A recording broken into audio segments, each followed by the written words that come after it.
Kali ini akan coba dimanfaatkan. Menjamu tamunya Sada Sumut FC, pasukan Sriwijaya FC tampil menekan sejak babak pertama.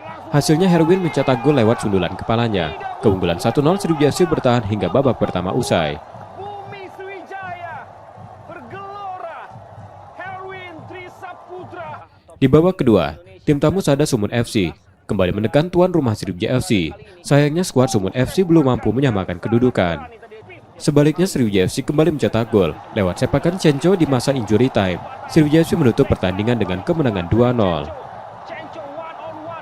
Cenco mampu membuat gelora Jakabaring Sriwijaya. Pelatih Sriwijaya FC Muhammad Yusuf Prasetyo mengakui pertahanan tim asuhannya tidak terlalu baik, beruntung mampu mencetak 2 gol. Ya, defense-nya kita, game defense kita sangat jauh. Itu jadi PR buat kita ke game kedua. Yang paling buruk hari ini adalah defending-nya kita. Tapi kita bisa akhirnya menutupi beberapa kekurangan itu dan bisa cetak 2 gol dan kita menang 3 poin. Sementara pelatih Sada Sumut FC mengaku anak asuhnya masih tergesa-gesa memanfaatkan peluang yang didapat. Bisa kita lihat bersama-sama, memang kita